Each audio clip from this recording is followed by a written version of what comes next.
دنیا کی زندگی میں ایمان کے ان درجوں پر فائز ہونے کے لیے جہاں اللہ انسان کا مقصود بھی ہو، مطلوب بھی ہو اور معبود بھی ہو، اللہ انسان کی پیاس بھی ہو، اس کی پکار بھی ہو، اس کا سکون بھی ہو اور اس کا اطمینان بھی ہو، اللہ تعالیٰ نے انسان کو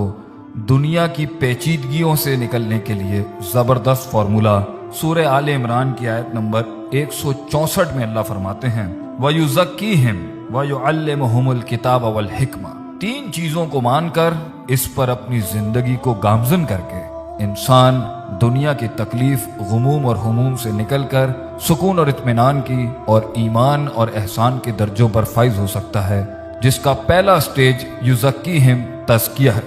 نفس کو ہر اس عیب سے پاک کرنے کا اس سلسلے کا نام ہے جس میں انسان تکبر، حسد، صغر الہمہ، کمزوری، ڈپریشن،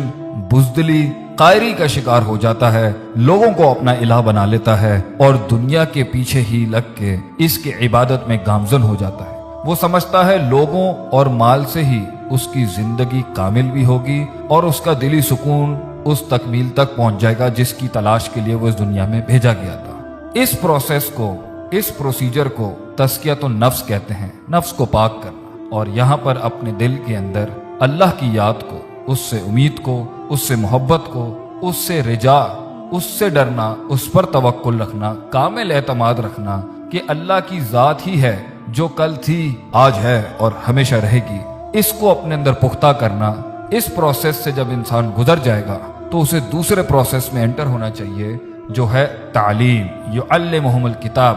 چیزوں کے، دنیا کے، جذبات کے، روحانی زندگی کے، جسمانی زندگی کے، لوگوں کے، اپنے، اللہ کے حقوق اور ان سے جڑے ہوئے معاملات کو ان کی جگہ پر وضع کرنا، اسے علم کہتے ہیں۔ جس کے پاس علم نہیں وہ نہیں جان سکتا سچ کیا ہے، جھوٹ کیا ہے، حق کیا ہے، باطل کیا ہے، ٹھیک کیا ہے، غلط کیا ہے، افراد کیا ہے، تفرید کیا ہے، ہر معاملے کے اندر کتنا کرنا ہے، کتنا نہیں کرنا، اللہ کے ساتھ کتنا تعلق، کس جگہ پر کیسے ہونا چاہیے، جذبات کے ساتھ، عقیدے کے ساتھ، نظریے کے ساتھ، لوگوں کے ساتھ کیا تعلق ہونا چاہیے اور اس دنیا کے اندر اپنے آپ کو کس طرح لے کے چلنا چاہیے۔ انسان کی ایموشنل سائیکالوجی، اس کی بیہیویئرل سائیکالوجی، اس کی محبت، اس کا پرسیپشن، ہر چیز کے بارے میں کیا ہونا چاہیے۔ اگر 4 کرنا ہے تو 5 بھی ٹھیک نہیں اور 3 بھی ٹھیک نہیں۔ وضع الشیء علی موضعہ، چیزوں کو اس کی جگہ پر رکھنا، یہ ہے علم۔ اور قرآن اور حدیث کے علاوہ یہ سٹینڈرڈ اور یہ ایکولیبریم کوئی نہیں دے سکتا۔ تو اس لیے ہمیں کتاب و سنت کو سیکھنا پڑے گا، پہلے اپنی نفس کی اندر کی ان غلاظتوں کو صاف کرنے کے لیے، تاکہ ہم اللہ کی راہ میں اللہ کے ساتھ جڑ جائیں، اس سے ہمارا سکون جڑ جائے، اس سے ہمارا اطمینان جڑ جائے۔ پھر ہم وہ علم سیکھیں جس سے ہم لوگوں کی ویلیوز جان سکیں، ہم اللہ کے حقوق جان سکیں، اس کی ویلیو جان سکیں اور اپنے جسم کی ویلیو جان سکیں اور اپنے جذبات کی ویلیوز جان سکیں اور اس دنیا کی ویلیوز جان سکیں۔ اور تیسرا پروسیس اس دنیا میں اپنے آپ کو کامل کرنے کے لیے، ایمان کے اس درجے کو احسان بنانے کے لیے ہے حکمہ۔ اپنے علم کو استعمال کیسے کرنا ہے، لوگوں کو اپنی بات کی طرف کیسے بلانا ہے، کیسے اپنے علم کو منوانا ہے، کیسے چیزوں کو کرنا ہے، کس طریقے سے اس دین کے رستے کے اندر لوگوں کو اس پروسیس پر گامزن کرنا ہے تاکہ ایک انسان ایک جماعت یعنی کہ ایک امت کی شکل اختیار کر کے ایک پورے معاشرے کی اصلاح کر سکے اور وہ پورا معاشرہ اللہ کے ساتھ جڑ کے